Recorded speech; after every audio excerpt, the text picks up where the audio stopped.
Hello everyone, welcome to RK study info YouTube channel. ಈ ವಿಡಿಯೋದಲ್ಲಿ commercial tax inspector ಹುದ್ದೆಗೆ ಯಾರೆಲ್ಲ ಅಪ್ಲಿಕೇಶನ್ ಸಲ್ಲಿಸ್ತಾ ಇದ್ದೀರಾ, ಹಾಗೆಯೇ ಅಧ್ಯಯನವನ್ನು ನಡೆಸ್ತಾ ಇದ್ದೀರಾ, ಹಾಗೆಯೇ ನಿಮ್ಮ ಮೊಟ್ಟ ಮೊದಲ ಅಟೆಂಪ್ಟ್ ನಲ್ಲೇನೆ ಈ ಒಂದು ಹುದ್ದೆಯನ್ನು ಪಡಿಬೇಕು ಅಂತ ಹೇಳಿ ಅಭ್ಯಾಸವನ್ನು ಯಾರ್ಯಾರು ಅಭ್ಯಾಸ ಮಾಡ್ತಾ ಇದ್ದೀರಾ, ಸೊ ನಿಮಗೆಲ್ಲ ಯೂಸ್ಫುಲ್ ಆಗಲಿ ಅನ್ನುವಂಥ ಉದ್ದೇಶದಿಂದ ಈ ಒಂದು ಪ್ರೀವಿಯಸ್ ಇಯರ್ ಕ್ವಶನ್ ಪೇಪರ್ನ ಅನಲೈಸಿಸ್ ನ ಮಾಡ್ತಾ ಇದ್ದೇವೆ. ಸೊ ದಟ್ ನಿಮಗೆ ಒಂದು ಐಡಿಯಾ ಬರುತ್ತೆ ಯಾವ ರೀತಿಯ ಪ್ರಶ್ನೆ ಪತ್ರಿಕೆ ಈ ಹಿಂದಿನ ಎಕ್ಸಾಮ್ ಅಲ್ಲಿ ಬಂದಿತ್ತು, ಹಾಗೆಯೇ ನಿಮ್ಮ ಅಧ್ಯಯನ ಅಥವಾ ಸ್ಟಡಿ ಯಾವ ರೀತಿ ಇರಬೇಕು, ಸ್ಮಾರ್ಟ್ ವರ್ಕ್ ಯಾವ ರೀತಿ ಇರಬೇಕು, ಪ್ರತಿಯೊಂದು ಈ ವಿಡಿಯೋದಲ್ಲಿ ಗೊತ್ತಾಗುತ್ತೆ ಆಸ್ಪಿರೆಂಟ್ಸ್. ನಮ್ಮ ಚಾನಲ್ ಮೊದಲೇ ಬಾರಿಗೆ ನೋಡ್ತಾ ಇದ್ರೆ ಸಬ್ಸ್ಕ್ರೈಬ್ ಮಾಡದೆ ನೋಡ್ತಾ ಇದ್ರೆ ಸಬ್ಸ್ಕ್ರೈಬ್ ಮಾಡ್ಕೊಳ್ಳಿ, ಹಾಗೆ ಬೆಲ್ ಬಟನ್ ಅನ್ನ ಕ್ಲಿಕ್ ಮಾಡಿ ಆಸ್ಪಿರೆಂಟ್ಸ್. ಬಿಕಾಸ್ ನಾವು ಮಾಡುವಂತಹ ಪ್ರತಿಯೊಂದು ಕಮರ್ಷಿಯಲ್ ಟ್ಯಾಕ್ಸ್ ಇನ್ಸ್ಪೆಕ್ಟರ್ ವಿಡಿಯೋಗಳು ನಿಮಗೆ ಬಹಳ ಬೇಗ ಬಂದು ರೀಚ್ ಆಗುತ್ತೆ ಆಸ್ಪಿರೆಂಟ್ಸ್. ಓಕೆ ಆಸ್ಪಿರೆಂಟ್ಸ್, ನೋಡ್ತಾ ಇರಬಹುದು this is the official website of KPSC. So ಇನ್ನೂ ಯಾರು ಅಪ್ಲಿಕೇಶನ್ ಹಾಕಿಲ್ಲ ಈ ಒಂದು ಹುದ್ದೆಗೆ ಅಪ್ಲಿಕೇಶನ್ ಹಾಕೊಳ್ಳಿ, ಸರಿನಾ? ನ್ಯೂ ರಿಜಿಸ್ಟ್ರೇಷನ್ ಅಂತ ಮಾಡಿಕೊಂಡು ನೀಟಾಗಿ ತುಂಬಿ ಅಪ್ಲಿಕೇಶನ್ ಹಾಕೊಳ್ಳಿ for the post of commercial tax inspector in the department of commercial taxes. Okay friends, commercial tax inspector ಹುದ್ದೆಗೆ 3 ಎಕ್ಸಾಮ್ಸ್ಗಳು ಇರ್ತವೆ. ಮೊಟ್ಟ ಮೊದಲನೇ ಎಕ್ಸಾಮ್ ಯಾವುದು? ಕಂಪಲ್ಸರಿ ಕನ್ನಡ ಎಕ್ಸಾಮ್ ಅಂತೇಳಿ ಹೇಳ್ತಾರೆ. ಇದರಲ್ಲಿ 50 ಮಾರ್ಕ್ಸ್ ತಗೊಳ್ಳೇಬೇಕಾಗಿರುತ್ತೆ, 50+ ತಗೊಳ್ಳೇಬೇಕಾಗುತ್ತೆ ಔಟ್ ಆಫ್ 150ರಲ್ಲಿ. ಹಾಗೆಯೇ ಇನ್ನು ಉಳಿದಂತಹ 2 ಪೇಪರ್ಗಳು ಇರ್ತವೆ. ಸೊ ಅದರಲ್ಲಿ ಮೊದಲನೇದು ಜನರಲ್ ಸ್ಟಡೀಸ್ ಪೇಪರ್ ಅಥವಾ GK ಪೇಪರ್ ಅಂತ ಹೇಳಿ ಹೇಳ್ತಾರೆ, ಇನ್ನೊಂದು ಯಾವುದು ಈ ಕಮ್ಯುನಿಕೇಶನ್ ಪೇಪರ್ ಅಂತ ಹೇಳಿ ಹೇಳ್ತಾರೆ. ಸೊ ಇದಕ್ಕೆ 100 ಮಾರ್ಕ್ಸ್, ಹಾಗೇನೆ ಈ ಒಂದು ಕಮ್ಯುನಿಕೇಶನ್ ಪೇಪರಿಗೂ 100 ಮಾರ್ಕ್ಸ್ ಇರುತ್ತೆ. ಸೊ ಈ 200 ಅಲ್ಲಿ ಯಾರು ಹೈಯೆಸ್ಟ್ ಅನ್ನ ಮಾಡ್ತೀರಾ, 200ಗೆ ಯಾರು ಹೈಯೆಸ್ಟ್ ಅನ್ನ ಮಾಡ್ತೀರಾ, ಜೊತೆಗೆ ಯಾರ್ಯಾರು ಕಂಪಲ್ಸರಿ ಕನ್ನಡ ಎಕ್ಸಾಮ್ ನ ಪಾಸ್ ಆಗ್ತೀರಾ 50 ಮಾರ್ಕ್ಸ್ ತಗೊಂಡು, ನೀವೆಲ್ಲರೂ ಏನಾಗ್ತೀರಾ ಅಪಾಯಿಂಟ್ಮೆಂಟ್ ಅನ್ನು ಹೊಂದುತ್ತೀರಾ. ಸೊ ಇವತ್ತಿನ ಒಂದು ಕ್ವಶನ್ ಪೇಪರ್ ಅನಲೈಸಿಸ್ ಅಲ್ಲಿ 2016 ಕ್ವಶನ್ ಪೇಪರ್ ನಾವು ತಗೊಂಡಿದ್ದೇವೆ. ಸೊ ಆಯ್ತಾ, ಯಾವ ರೀತಿಯ ಕ್ವಶನ್ಸ್ಗಳು ಬಂದಿತ್ತು, ಹಾಗೇನೆ ಯಾವ ರೀತಿಯ ಅಧ್ಯಯನವನ್ನ ನೀವು ಮಾಡಬೇಕು ಅನ್ನೋದು ಇದರಿಂದ ನಿಮಗೆ ಗೊತ್ತಾಗುತ್ತೆ aspirants. So let's begin aspirants. So ಮೊಟ್ಟ ಮೊದಲ ಪ್ರಶ್ನೆಯನ್ನು ನೋಡೋಣ. BB ಮಂಡಲ್ 2ನೇ ಹಿಂದುಳಿದ ವರ್ಗಗಳ ಆಯೋಗ ಏನಿದೆ, ಸೊ ಅದು ಯಾವಾಗ ನೇಮಕ ಆಯಿತು, ಹಾಗೆ ತನ್ನ ವರದಿಯನ್ನ ಯಾವಾಗ ಸಲ್ಲಿಸಿತು ಅಂತೇಳಿ ಕೇಳ್ತಾ ಇದ್ದಾರೆ. ಸೊ ಕನ್ನಡ ಮತ್ತು ಇಂಗ್ಲಿಷ್ 2 ಭಾಷೆಯಲ್ಲಿ ಹೇಳುವಂತ ಪ್ರಯತ್ನ ಆಗುತ್ತೆ, ಸೊ ಎಲ್ಲಾ ಅಭ್ಯರ್ಥಿಗಳಿಗೆ ಅರ್ಥ ಆಗುತ್ತೆ. ಸೊ ಇಲ್ಲಿ ಕ್ವಶನ್ ಕೇಳ್ತಾ ಇದ್ದಾರೆ, in which year BB Mandal commission has been appointed and in which year it has submitted it's report ಅಂತ ಹೇಳಿ. BB Mandal commission it is also called backward commission ಅಂತಾನು ಹೇಳ್ತಾರೆ, ಇದನ್ನ ಬ್ಯಾಕ್ವರ್ಡ್ ಕಮಿಷನ್ ಅಂತಾನು ಹೇಳ್ತಾರೆ. ಸೊ ಇದನ್ನ ಯಾಕೆ ನೇಮಕ ಮಾಡಿದ್ರು ಅಂತ ಹೇಳೋದಾದ್ರೆ, ನಮ್ಮ ಇಂಡಿಯಾದಲ್ಲಿ ಏನು ಸಾಮಾಜಿಕವಾಗಿ ಹಾಗೆಯೇ ಶೈಕ್ಷಣಿಕವಾಗಿ socially as well as economically backward ಆಗಿರುವಂತಹ ಕ್ಲಾಸಸ್ ಗಳನ್ನ ಅಧ್ಯಯನ ಮಾಡೋದಿಕ್ಕೆ, ಸಮುದಾಯಗಳನ್ನ ಅಧ್ಯಯನ ಮಾಡೋದಿಕ್ಕೆ 1979ರ ಜನವರಿ ಮಂತ್ ಅಲ್ಲಿ ಏನ್ ಮಾಡ್ತಾರೆ, ಈ ಮಂಡಲ್ ಅಂತ ಏನಿದ್ದಾರೆ ಅವರ ಅಧ್ಯಕ್ಷತೆಯಲ್ಲಿ ಒಂದು ಕಮಿಟಿಯನ್ನ ಮಾಡ್ತಾರೆ. ಅವ್ರೇನ್ ಮಾಡ್ಬೇಕಾಗಿತ್ತು, ಭಾರತದುದ್ದಕ್ಕೂ ಸಂಚಾರ ಮಾಡಿ ಏನು ಬ್ಯಾಕ್ವರ್ಡ್ ಕಮ್ಯುನಿಟಿ ಕ್ಲಾಸಸ್ಗಳು ಯಾವ್ಯಾವ ಇದಾವೆ, ಸಾಮಾಜಿಕವಾಗಿ ಮತ್ತು ಶೈಕ್ಷಣಿಕವಾಗಿ ಯಾವ್ಯಾವ ಹಿಂದುಳಿದಿದ್ದಾವೆ, ಅದು ರಿಪೋರ್ಟ್ ಒಪ್ಪಿಸಬೇಕಾಗಿತ್ತು ಭಾರತ ಸರ್ಕಾರಕ್ಕೆ. ಡಿಸೆಂಬರ್ 1980ರಂದು ಏನ್ ಮಾಡ್ತಾರೆ, ಇವರು ತಮ್ಮ ರಿಪೋರ್ಟ್ ಅನ್ನ ಭಾರತ ಸರ್ಕಾರಕ್ಕೆ ಒಪ್ಪಿಸುತ್ತಾರೆ. ಹಾಗೆಯೇ ಮಂಡಲ್ ಕಮಿಷನ್ ಏನಿದೆ, ಇವರು ಕಮಿಷನ್ ನ ಸಬ್ಮಿಟ್ ಮಾಡಿದಾಗ ಅಥವಾ ಅಪಾಯಿಂಟ್ಮೆಂಟ್ ಅನ್ನ ಹೊಂದಿದಾಗ ಪ್ರಧಾನಮಂತ್ರಿ ಯಾರಿದ್ರು ಅಂತಾನು ಕೇಳಬಹುದು. ಯಾರಿದ್ರು? ಶ್ರೀ ಮೊರಾರ್ಜಿ ದೇಸಾಯಿ ಅವರು. Morarji Desai was the prime minister during the BB Mandal commission. So ಈ ರೀತಿಯ ಕ್ವಶನ್ಸ್ ಗಳು ಎಕ್ಸಾಮ್ ಅಲ್ಲಿ ಕೇಳ್ತಾರೆ. 2ನೇ ಪ್ರಶ್ನೆನ ನೋಡೋಣ. ಸುಸ್ಥಿರ ಅಭಿವೃದ್ಧಿ ಪರಿಕಲ್ಪನೆ ಡ್ಯಾಶ್ ಅನ್ನು ಆಧರಿಸಿ ರೂಪಿತವಾಗಿದೆ ಅಂತೇಳಿ ಇದೆ. ಸೊ ಸುಸ್ಥಿರ ಅಭಿವೃದ್ಧಿ ಅಂತಂದ್ರೆ ಇಂಗ್ಲಿಷ್ ಅಲ್ಲಿ ಸಸ್ಟೈನಬಲ್ ಡೆವಲಪ್ಮೆಂಟ್ ಗೋಲ್ ಅಂತೇಳಿ ಹೇಳುತ್ತೆ, ಸುಸ್ಥಿರ ಅಭಿವೃದ್ಧಿ ಅಂತೇಳಿ ಹೇಳ್ತಾರೆ ಕನ್ನಡದಲ್ಲಿ ಇದನ್ನ. ಸೊ ಸುಸ್ಥಿರ ಅಭಿವೃದ್ಧಿ ಪರಿಕಲ್ಪನೆಯನ್ನ ಯಾವ ಒಂದು ಸಭೆಯಲ್ಲಿ ತೀರ್ಮಾನಿಸಲಾಯಿತು ಅಥವಾ ಯಾವ ಒಂದು ಸಭೆಯ ತೀರ್ಮಾನವನ್ನ ಆಧರಿಸಿ ರೂಪಿಸಲಾಯಿತು ಅಂತೇಳಿ ಕೇಳ್ತಾ ಇದ್ದಾರೆ. ಸೊ ಇದಕ್ಕೆ ಆಪ್ಷನ್ ನಂಬರ್ ಯಾವ್ದಾಗುತ್ತೆ? ರೈಟ್, ಸೆಕೆಂಡ್ ಒನ್, ಪರಿಸರ ಮತ್ತು ಅಭಿವೃದ್ಧಿ ಮೇಲಿನ ವಿಶ್ವಸಂಸ್ಥೆಯ ಸಮ್ಮೇಳನ, ಸರಿನಾ? United Nation Conference on Environment Development ಅಂತೇನಿತ್ತು, ಆ ಒಂದು ಸಮ್ಮೇಳನದಲ್ಲಿ 1992 ನಲ್ಲಿ ಏನಾಗುತ್ತೆ, ಈ ಒಂದು ಸಸ್ಟೈನಬಲ್ ಡೆವಲಪ್ಮೆಂಟ್ ಎನ್ನುವಂತಹ ಕಾನ್ಸೆಪ್ಟ್ ಅಲ್ಲಿ ಹುಟ್ಕೊಳ್ಳುತ್ತೆ, ಸರಿನಾ? 1992 ಅಲ್ಲಿ ವಿಶ್ವಸಂಸ್ಥೆಯ ಏನು ಒಂದು ಪರಿಸರಕ್ಕೆ ಸಂಬಂಧಿಸಿದಂತಹ ಸಮ್ಮೇಳನ ಏನಿತ್ತು, ಅಲ್ಲಿ ಸುಸ್ಥಿರ ಅಭಿವೃದ್ಧಿ ಅಂತ ಹೇಳಿ ಘೋಷಣೆ ಮಾಡಲಾಗುತ್ತೆ. ಆಕ್ಚುಲಿ ಸುಸ್ಥಿರ ಅಭಿವೃದ್ಧಿ ಅಂತಂದ್ರೆ ಏನು ಅನ್ನೋದನ್ನ ನಿಮಗೆ ಕಾಮನ್ ಲ್ಯಾಂಗ್ವೇಜ್ ಅಲ್ಲಿ ಹೇಳೋದಾದ್ರೆ ನೋಡಿ, ಇವತ್ತು ನಮ್ಮ ಪ್ರಪಂಚಕ್ಕೆ ಬೇರೆ ಬೇರೆ ರೀತಿಯ ಪ್ರಾಬ್ಲಮ್ಸ್ ಗಳಿದಾವೆ, ಆಯ್ತಾ? ಎನ್ವೈರನ್ಮೆಂಟ್ ಪ್ರಾಬ್ಲಮ್ ಇದೆ, ಪಾವರ್ಟಿ ಇದೆ, ಇಲ್ಲಿಟ್ರಸಿ ಅನಕ್ಷರಸ್ಥತೆ ಇದೆ, ಪ್ಯಾಂಡಮಿಕ್ ಬಂದಿತ್ತು ಇತ್ತೀಚೆಗೆ, ಪರಿಸರ ಸಮಸ್ಯೆ ಇದೆ. ಈ ಎಲ್ಲ ಸಮಸ್ಯೆಗಳನ್ನ ಬಗೆಹರಿಸಿಕೊಂಡು ಎಲ್ಲಾ ದೇಶಗಳು, ಯುನೈಟೆಡ್ ನೇಷನ್ಸ್ ನ ಅಫಿಷಿಯಲ್ 191 ಮೆಂಬರ್ ಕಂಟ್ರೀಸ್ಗಳು ಏನ್ ಮಾಡಬೇಕು, ಒಂದು ಅಭಿವೃದ್ಧಿಯನ್ನ ಸಾಧಿಸಬೇಕು ಅನ್ನುವುದೇ ಈ ಒಂದು ಸಸ್ಟೈನಬಲ್ ಡೆವಲಪ್ಮೆಂಟ್ ನ ಗುರಿ. ಸೊ ಸಸ್ಟೈನಬಲ್ ಡೆವಲಪ್ಮೆಂಟ್ ಅಲ್ಲಿ ಎಷ್ಟು ಗುರಿಗಳಿದಾವೆ ಅಂತಾನು ಎಕ್ಸಾಮ್ ಅಲ್ಲಿ ಕೇಳ್ತಾರೆ. 17 goals are fixed in the sustainable development.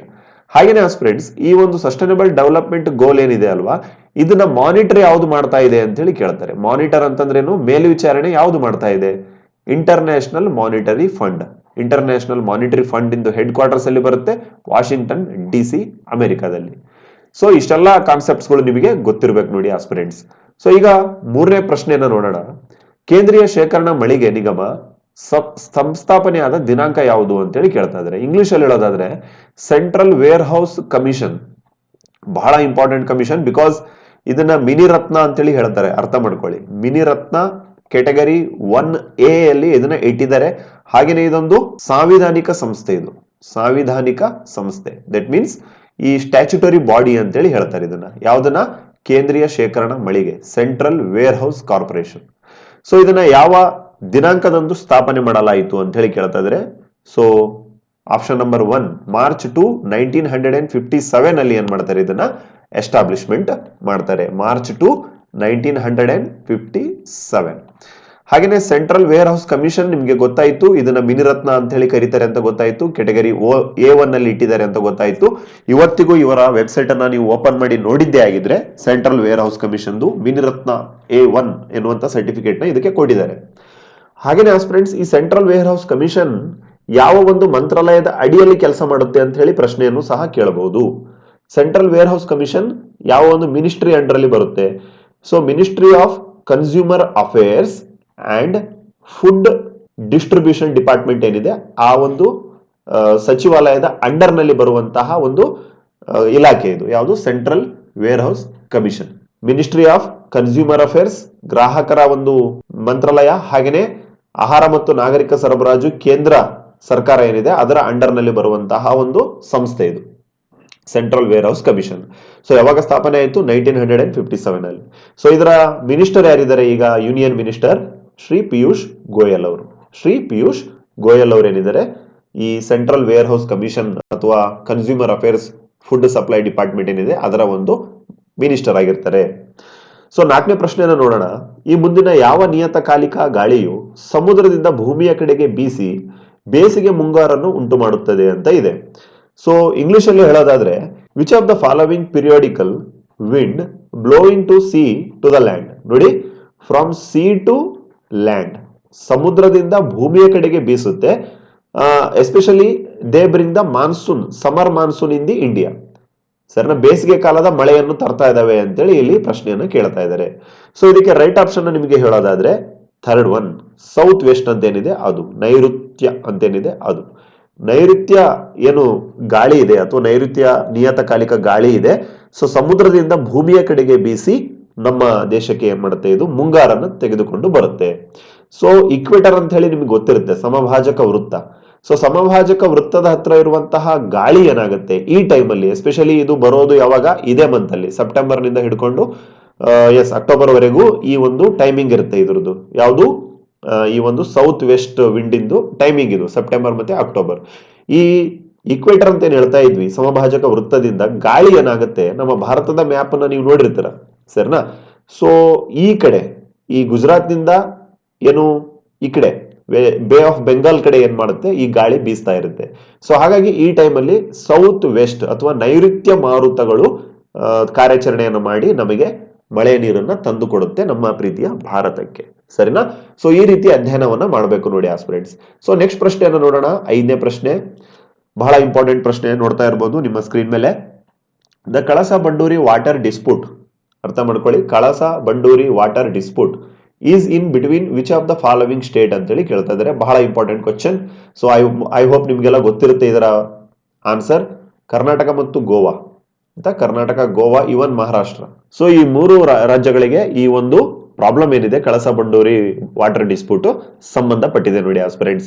So actual ಆಗಿ ಇಲ್ಲಿ ಏನಾಗ್ತಾ ಇದೆ ಅಂತ ಹೇಳೋದಾದ್ರೆ, ಏನು ಮಹದಾಯಿ ಅಂತ ರಿವರ್ ಬರುತ್ತೆ ನೋಡಿ, ಮಹದಾಯಿಯಿಂದ ಏನ್ ನೀರ್ ಬರ್ತಾ ಇದೆ, ಸೊ ಅದಕ್ಕೆ ಅಡ್ಡಲಾಗಿ ಕೆಲವೊಂದು ಕ್ಯಾನಲ್ ಗಳನ್ನ ಅಥವಾ ಬ್ಯಾರಿಯರ್ಸ್ ಅಂತಂದ್ರೆ ಅಣೆಕಟ್ಟುಗಳನ್ನ ಕಟ್ಟಿ ಏನು ನಮ್ಮ ರಾಜ್ಯದ ಕೆಲವೊಂದು ಜಿಲ್ಲೆಗಳಿದಾವೆ, ಎಸ್ಪೆಷಲಿ ಈ ಒಂದು ಬೆಳಗಾವಿ ಇರ್ಬೋದು, ಧಾರವಾಡ ಇರ್ಬೋದು, ಬಾಗಲಕೋಟೆ ಇರ್ಬೋದು, ಗದಗ್ ಇರ್ಬೋದು, ಈ ಜಿಲ್ಲೆಗಳಿಗೆ ಡ್ರಿಂಕಿಂಗ್ ವಾಟರ್ ಪ್ರಾಜೆಕ್ಟ್, ಅರ್ಥ ಮಾಡ್ಕೊಳ್ಳಿ, ಡ್ರಿಂಕಿಂಗ್ ವಾಟರ್ ಪ್ರಾಜೆಕ್ಟ್ ಅನ್ನ ಮಾಡಬೇಕು ಅನ್ನುವಂತಹ ಯೋಜನೆ ಇದು. ಸರಿನಾ ಫ್ರೆಂಡ್ಸ್? ಸೊ ಇದಕ್ಕೆ ಗೋವಾ ಆಗಿರ್ಬೋದು, ಮಹಾರಾಷ್ಟ್ರ ಆಗಿರ್ಬೋದು ಏನ್ ಮಾಡ್ತಾ ಇದಾವೆ, ಕರ್ನಾಟಕದ ಅಗೇನ್ಸ್ಟ್ ವಾಟರ್ ಡಿಸ್ಪ್ಯೂಟ್ ಅನ್ನ ಹಾಕಿದಾವೆ ಆಸ್ಪಿರೆಂಟ್ಸ್. ಕಳಸಾ ಬಂಡೂರಿ ನಾಲಾ ಯೋಜನೆ ಏನಿದೆ ಇದರ ಒಂದು ಪ್ರಶ್ನೆಗೆ ಉತ್ತರ ಆಸ್ಪಿರೆಂಟ್ಸ್. ಸೊ ಈಗನೂ ಸಮೇತ ಆಯ್ತಾ, ಈಗಲೂ ಸಹ ಯಾವುದೇ ರೀತಿಯ ಡೆವಲಪ್ಮೆಂಟ್ಗಳಾಗಿಲ್ಲ. Kalasa Banduri as it is paper ಅಲ್ಲಿನೇ ಉಳ್ಕೊಂಡಿದೆ, ಅದು ಇನ್ನೂ ಕಾರ್ಯಾಚರಣೆಗೆ ಬಂದಿಲ್ಲ ಆಸ್ಪಿರೆಂಟ್ಸ್, ಇನ್ನೂ ಅದರ ವಿವಾದ ನಡೀತಾ ಇದೆ. ಹಾಗೇನೆ ನಿಮ್ಗೆಲ್ಲ ಗೊತ್ತಿರುತ್ತೆ, ಕರ್ನಾಟಕ ಮತ್ತು ತಮಿಳುನಾಡಿನ ವಿವಾದ ಯಾವುದು, ಕಾವೇರಿ. ಸರಿನಾ, ಕಾವೇರಿ ನದಿ ವಿವಾದ ಇದೆ. ನೆಕ್ಸ್ಟ್ 6ನೇದು, Nugu project is located in ಅಂತ ಹೇಳಿ ಕೇಳ್ತಾ ಇದ್ದಾರೆ. ನುಗು ಪ್ರಾಜೆಕ್ಟ್ ಎಲ್ಲಿ ಕಂಡು ಬರುತ್ತದೆ ಅಂತ ಹೇಳಿ ಕೇಳ್ತಾ ಇದ್ದಾರೆ. ಸೊ ನುಗು ಪ್ರಾಜೆಕ್ಟ್ ಏನಿದೆ ನಮ್ಮ ಪ್ರೀತಿಯ ಮೈಸೂರು ಜಿಲ್ಲೆ ಏನಿದೆ, ಮೈಸೂರು ಜಿಲ್ಲೆಯ HD ಕೋಟೆ ತಾಲೂಕಿನಲ್ಲಿ ಈ ನುಗು ಡ್ಯಾಮ್ ನೋಡಕ್ಕೆ ಸಿಗುತ್ತೆ. ಸೊ ಆ ನುಗು ಯಾವ ಹಳ್ಳಿಯ ಹತ್ರ ಇದೆ, ಬಿರ್ವಾಲ, ಆಯ್ತಾ, ಬಿರ್ವಾಲ ಅಂತ ಏನು ಹಳ್ಳಿ ಇದೆ ಅಲ್ಲಿ ನಿಮಗೆ ಏನ್ ನೋಡಕ್ ಸಿಗುತ್ತೆ, ಈ ಒಂದು ನುಗು ಪ್ರಾಜೆಕ್ಟ್ ನೋಡಕ್ಕೆ ಸಿಗುತ್ತೆ ಆಸ್ಪಿರೆಂಟ್ಸ್. ಹಾಗೇನೆ ಈ ನುಗು ಪ್ರಾಜೆಕ್ಟ್ ಹತ್ರನೇ ಏನಿದೆ, ಒಂದು ವೈಲ್ಡ್ ಲೈಫ್ ಸ್ಯಾಂಕ್ಚುರಿ ಇದೆ. ವೈಲ್ಡ್ ಲೈಫ್ ಸ್ಯಾಂಕ್ಚುರಿ ಇದೆ ಅಂದ್ರೆ ಸಂರಕ್ಷಿತ ಅರಣ್ಯಧಾಮವನ್ನ ಮಾಡಿದ್ದಾರೆ. ವೈಲ್ಡ್ ಲೈಫ್ ಸ್ಯಾಂಕ್ಚುರಿ ಅಂತಂದ್ರೇನು, ಸಂರಕ್ಷಿತ ಅರಣ್ಯಧಾಮ ಇದೆ. ಸೊ ಈ ನುಗು ವೈಲ್ಡ್ ಲೈಫ್ ಸ್ಯಾಂಕ್ಚುರಿಯಲ್ಲಿ ಡಿಫ್ರೆಂಟ್ ಟೈಪ್ ಆಫ್ ನಿಮಗೆ ಅನಿಮಲ್ಸ್ ಗಳು ನೋಡಕ್ಕೆ ಸಿಗುತ್ತೆ. ಎಲಿಫೆಂಟ್ ಆಗಿರ್ಬೋದು, ಸರಿನಾ, ಬೇರೆ ಬೇರೆ ಟೈಗರ್ ಆಗಿರ್ಬೋದು, ಅವೆಲ್ಲ ನಮಗೆ ನೋಡಕ್ಕೆ ಸಿಗುತ್ತೆ ಆಸ್ಪಿರೆಂಟ್ಸ್. ಹಾಗೇನೆ 7ನೇ ಪ್ರಶ್ನೆ ನೋಡೋಣ. In which of the following year Karnataka state tourism department corporation is established ಅಂತ ಹೇಳಿ ಕೇಳ್ತಾ ಇದ್ದಾರೆ. ಏನು ಕರ್ನಾಟಕದ ಪ್ರವಾಸೋದ್ಯಮ ಅಭಿವೃದ್ಧಿ ಇಲಾಖೆ ಏನಿದೆ, ನಿಗಮ ಏನಿದೆ, ಅದು ಯಾವಾಗ ಸ್ಥಾಪನೆ ಆಯಿತು ಅಂತ ಹೇಳಿ ಕೇಳ್ತಾ ಇದ್ದಾರೆ. ಇಯರ್ 1971 ಅಲ್ಲಿ. ಸೊ 1971 ಅಲ್ಲಿ ನಮ್ಮ ರಾಜ್ಯದ ಪ್ರವಾಸೋದ್ಯಮ ಅಭಿವೃದ್ಧಿ ನಿಗಮವನ್ನ ಆರಂಭ ಮಾಡಲಾಯಿತು. ಸೊ ಟ್ಯಾಗ್ ಲೈನ್ ಏನು, ನಮ್ಮ ಈ ಒಂದು ಪ್ರವಾಸೋದ್ಯಮ ಇಲಾಖೆಯ ಟ್ಯಾಗ್ ಲೈನ್ ನಿಮ್ಗೆಲ್ಲ ಗೊತ್ತಿರುತ್ತೆ, ಒನ್ ಸ್ಟೇಟ್ ಮೆನಿ ವರ್ಲ್ಡ್. ಸರಿನಾ, ಒಂದು ರಾಜ್ಯ ಹಲವು ಜಗತ್ತು, ಹಲವು ಜಗತ್ತು. ಸೊ ಇದಾಗಿದೆ ನಮ್ಮ ಏನು ಟೂರಿಸಂ ಡಿಪಾರ್ಟ್ಮೆಂಟ್ ಏನಿದೆ ಅದರ ಒಂದು ಟ್ಯಾಗ್ ಲೈನ್. ಹಾಗೇನೆ ಈ ಒಂದು ಕಾಮೆಂಟ್ ಸೆಕ್ಷನ್ ಅಲ್ಲಿ ತಿಳಿಸಿ, ನಮ್ಮ ರಾಜ್ಯದ ಟೂರಿಸಂ ಮಿನಿಸ್ಟರ್ ಸದ್ಯಕ್ಕೆ ಯಾರಿದ್ದಾರೆ, ಟೂರಿಸಂ ಮಿನಿಸ್ಟರ್ ಈಗ ಸದ್ಯ ಯಾರಿದ್ದಾರೆ ಅನ್ನೋದನ್ನ ಕಾಮೆಂಟ್ ಸೆಕ್ಷನ್ ಅಲ್ಲಿ ಕಮೆಂಟ್ ಮಾಡಿ. ಸೊ ಯಾರದೆಲ್ಲ ಆನ್ಸರ್ ರೈಟ್ ಇರುತ್ತೆ ಅವರಿಗೆ ಹಾರ್ಟ್ ಆಪ್ಷನ್ ಕೊಡ್ತೇವೆ, ಸೊ ದಟ್ ಎಲ್ಲರಿಗೂ ಅರ್ಥ ಆಗುತ್ತೆ ಅದೇ ರೈಟ್ ಆನ್ಸರ್ ಅಂತ ಹೇಳಿ. ಸೊ ನೆಕ್ಸ್ಟ್ ಪ್ರಶ್ನೆಯನ್ನು ನೋಡೋಣ friends. Which is the longest highway of Karnataka ಅಂತ ಹೇಳಿ ಕೇಳ್ತಾ ಇದ್ದಾರೆ. ಕರ್ನಾಟಕದ ಅತ್ಯಂತ ಉದ್ದವಾಗಿರುವಂತಹ ರಾಷ್ಟ್ರೀಯ ಹೆದ್ದಾರಿ ಯಾವುದು ಅಂತ ಹೇಳಿ ಕೇಳ್ತಾ ಇದ್ದಾರೆ. ಸೊ ನ್ಯಾಷನಲ್ ಹೈವೇ 13 ಅಂತೇನಿದೆ ಅದು, ನ್ಯಾಷನಲ್ ಹೈವೇ 13 ಏನಾಗುತ್ತೆ, ಇದು ನಮ್ಮ ರಾಜ್ಯದ ಅತ್ಯಂತ ಉದ್ದವಾಗಿರುವಂತಹ ಒಂದು ನ್ಯಾಷನಲ್ ಹೈವೇ ಆಗಿದೆ. ಸೊ ಇದು ಎಲ್ಲಿಂದ ಸ್ಟಾರ್ಟ್ ಆಗುತ್ತೆ, ಮಹಾರಾಷ್ಟ್ರದಿಂದ ಸ್ಟಾರ್ಟ್ ಆಗುತ್ತೆ. ಎಲ್ಲಿಗೆ ಎಂಡ್ ಆಗುತ್ತೆ, ಮಂಗಳೂರಿನಲ್ಲಿ ಎಂಡ್ ಆಗುತ್ತೆ, ಮಂಗಳೂರಲ್ಲಿ ಎಂಡ್ ಆಗುತ್ತೆ. ಸೊ ಎಷ್ಟು ಕಿಲೋಮೀಟರ್ ದೂರ ಇದೆ ಇದು, ಸೊ ಇದು ಎಷ್ಟು ಕಿಲೋಮೀಟರ್ ದೂರ ಇದೆ ಅಂತಂದ್ರೆ 691 ಕಿಲೋಮೀಟರ್ ಲಾಂಗ್ ಇದೆ ನೋಡಿ. 691 ಕಿಲೋಮೀಟರ್ ಲಾಂಗ್ ಡಿಸ್ಟೆನ್ಸ್ ಇದು ಕವರ್ ಮಾಡುತ್ತೆ. ಹಾಗೇನೆ ಇದನ್ನ ಇತ್ತೀಚೆಗೆ ರೀನೇಮ್ ಸಹ ಮಾಡಲಾಗಿದೆ. ನ್ಯಾಷನಲ್ ಹೈವೇನ ಇತ್ತೀಚೆಗೆ ರೀನೇಮ್ ಮಾಡಲಾಗಿದೆ. ಏನಂತೇಳಿ, ನ್ಯಾಷನಲ್ ಹೈವೇ 169 ಅಂತೇಳಿ. ಬಹಳ ಇಂಪಾರ್ಟೆಂಟ್ ನೋಡಿ, ನ್ಯಾಷನಲ್ ಹೈವೇ 169 ಅಂತೇಳಿ ಇದನ್ನ ಮತ್ತೆ ರೀನೇಮ್ ಮಾಡಲಾಗಿದೆ. ಸೊ ಲಾಂಗೆಸ್ಟ್ ಹೈವೇ ಯಾವುದು, NH13. ಈಗ ಇದಕ್ಕೆ ಹೆಸರೇನಂತ ಇಡಲಾಗಿದೆ, ರಾಷ್ಟ್ರೀಯ ಹೆದ್ದಾರಿ 169. ಎಲ್ಲಿಂದ ಸ್ಟಾರ್ಟ್ ಆಗುತ್ತೆ, ಮಹಾರಾಷ್ಟ್ರದ ಸೋಲಾಪುರ್ನಿಂದ ಸ್ಟಾರ್ಟ್ ಆಗುತ್ತೆ, ಮಂಗಳೂರಲ್ಲಿ ಎಂಡ್ ಆಗುತ್ತೆ. ಟೋಟಲ್ ಎಷ್ಟು ಕಿಲೋಮೀಟರ್ ಕವರ್ ಆಗುತ್ತೆ, 691 ಕಿಲೋಮೀಟರ್ ಕವರ್ ಆಗುತ್ತೆ.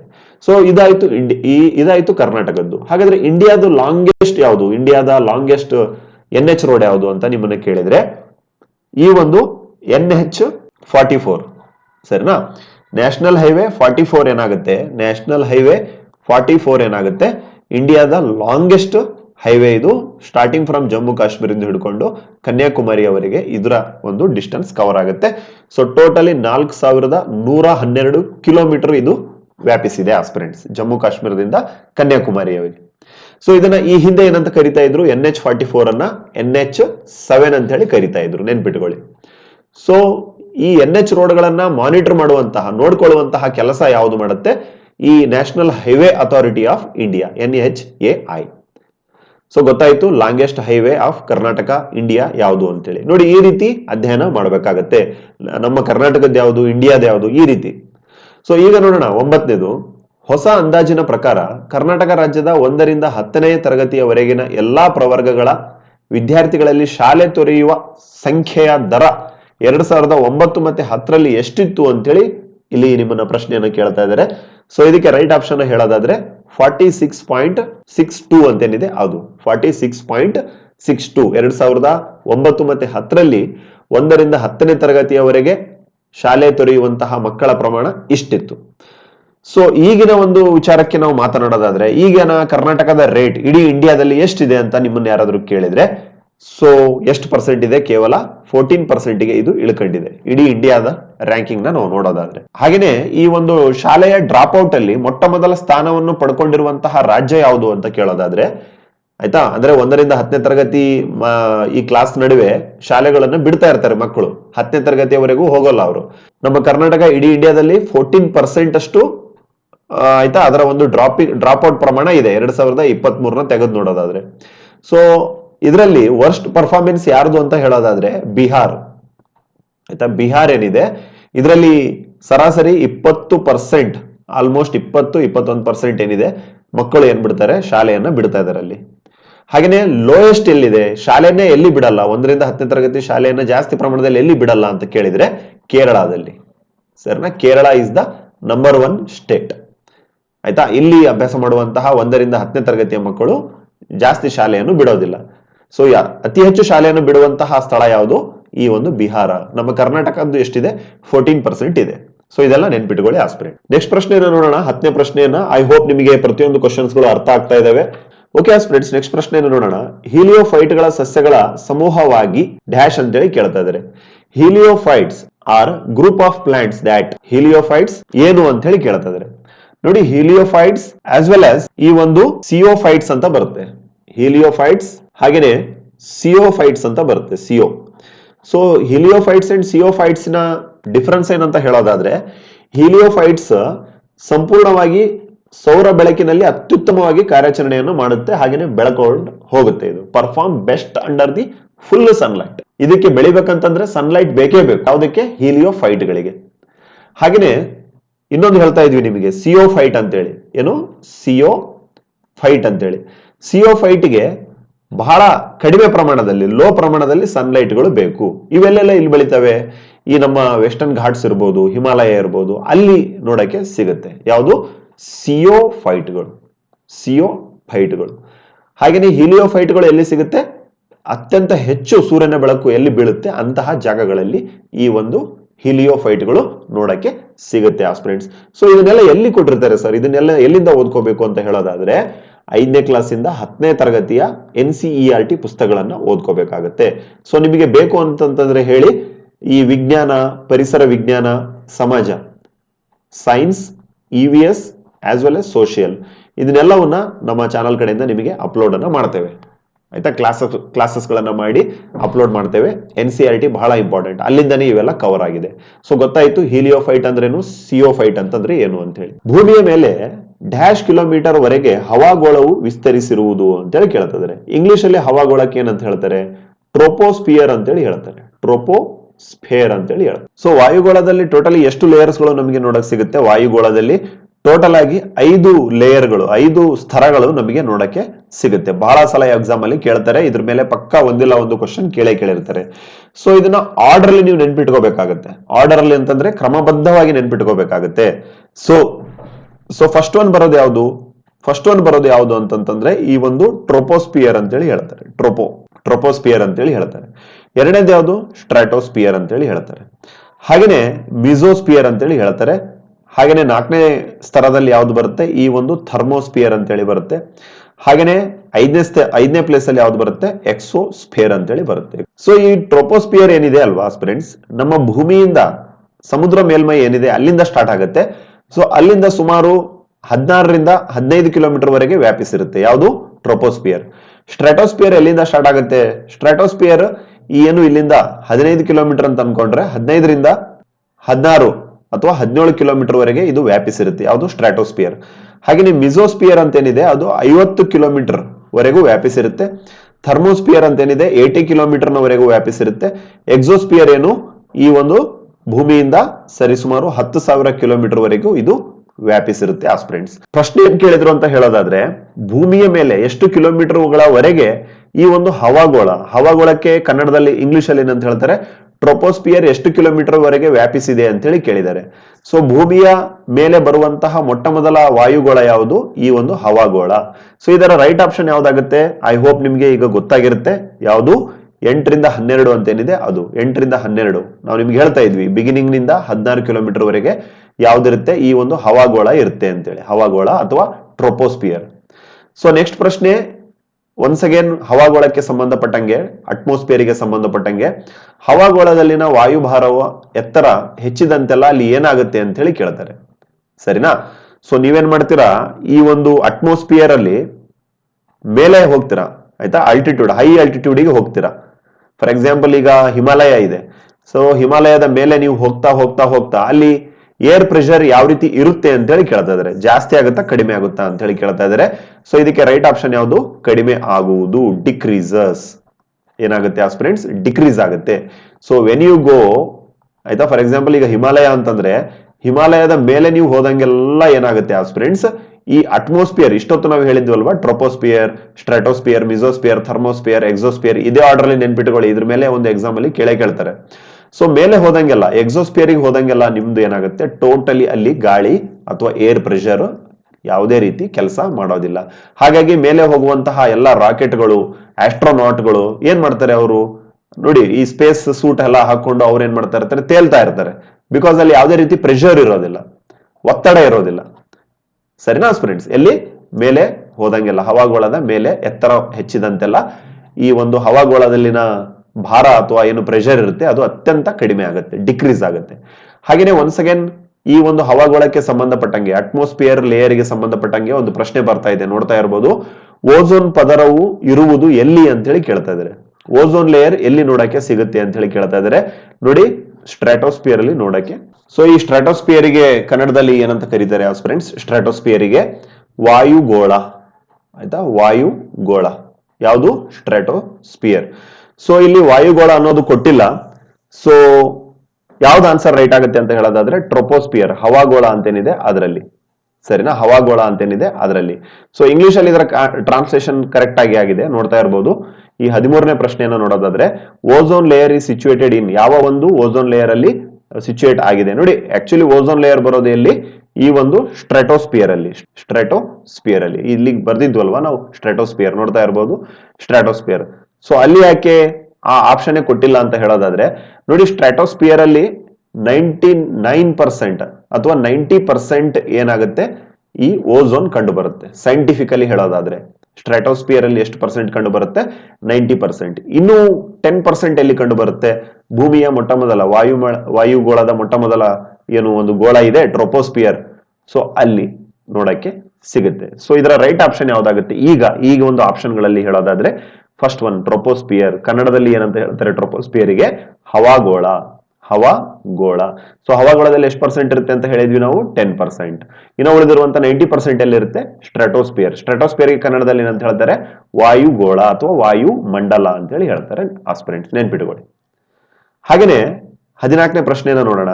14 ಮತ್ತೆ 15ನೇ ಪ್ರಶ್ನೆ, 16ನೇ ಪ್ರಶ್ನೆ, ಈ 3 ಪ್ರಶ್ನೆಗಳನ್ನು ನೋಡಿ ಇವತ್ತಿನ ಸೆಷನ್ ಕಂಪ್ಲೀಟ್ ಮಾಡೋಣ.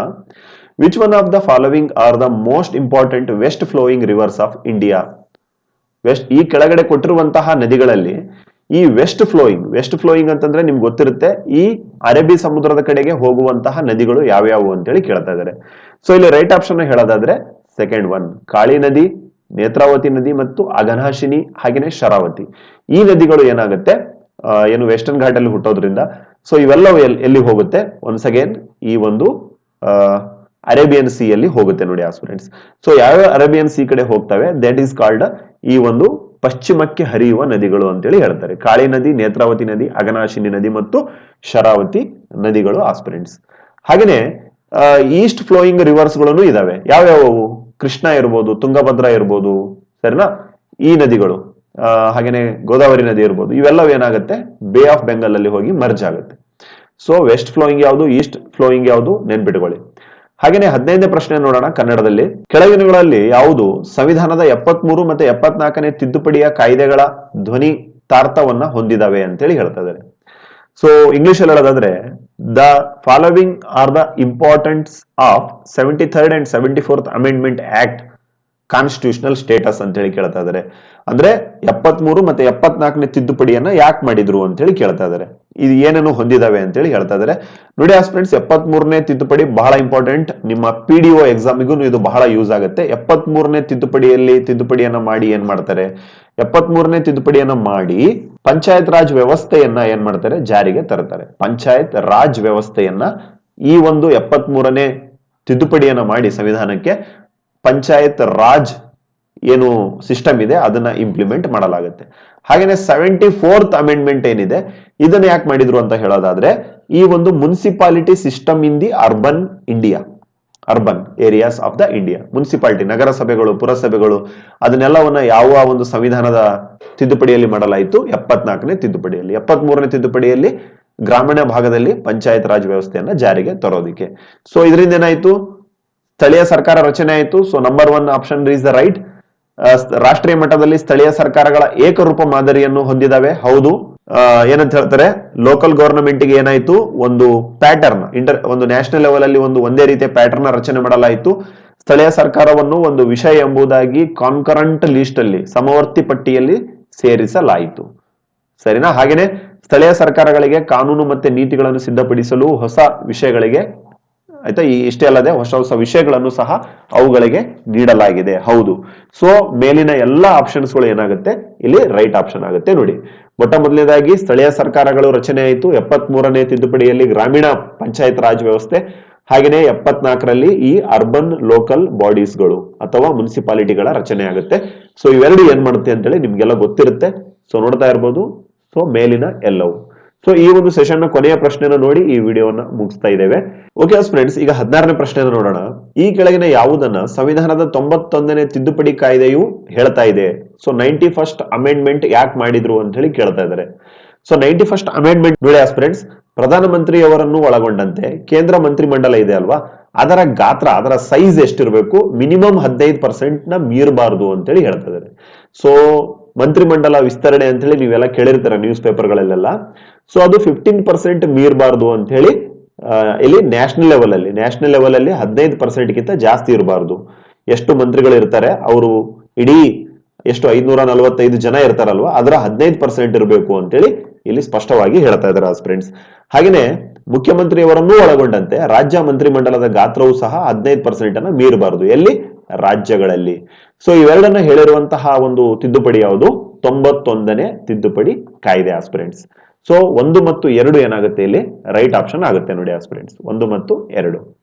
ಸೊ ಈ ರೀತಿಯ ಕ್ವಶನ್ಸ್ ಗಳು ಇಲ್ಲಿ ಕವರ್ ಆಗಿದಾವೆ. ಸೊ ನೀವೆಲ್ಲ ಅಬ್ಸರ್ವ್ ಮಾಡಿದ್ರಿ ಏನೆಲ್ಲ ಕವರ್ ಆಗಿದೆ ಅಂತೇಳಿ. ಹಿಸ್ಟ್ರಿ ಕವರ್ ಆಗಿದೆ ನೋಡಿ, ಹಾಗೇನೆ ಇಂಡಿಯನ್ ಕಾನ್ಸ್ಟಿಟ್ಯೂಷನ್ ಕವರ್ ಮಾಡಲಾಗಿದೆ, ಎನ್ವೈರನ್ಮೆಂಟಲ್ ಸೈನ್ಸ್ ಅನ್ನು ಕವರ್ ಮಾಡಲಾಗಿದೆ. ಸರಿನಾ ಫ್ರೆಂಡ್ಸ್? ಹಾಗೆ ಸೈನ್ಸ್ ಅನ್ನ ಕವರ್ ಮಾಡಲಾಗಿದೆ, ಸೋಷಿಯಲ್ ನು ಕವರ್ ಮಾಡಲಾಗಿದೆ. ಸರಿನಾ ಫ್ರೆಂಡ್ಸ್? ಕರೆಂಟ್ ಅಫೇರ್ಸ್ ನು ಕವರ್ ಮಾಡಲಾಗಿದೆ ಆವಾಗಿನ ಕಾಲದ್ದು. ಸೊ ಇಷ್ಟೆಲ್ಲವನ್ನ ಕವರ್ ಮಾಡ್ತಾ ಇದ್ದಾರೆ. ಬಹಳ ಇಂಪಾರ್ಟೆಂಟ್ಲಿ ಜಿಯೋಗ್ರಫಿ ಕವರ್ ಆಗ್ತಾ ಇದೆ. ಸೊ ಸೋಷಿಯಲ್ ಅಂತಂದ್ರೆ ಎಲ್ಲವೂ ಬರುತ್ತೆ.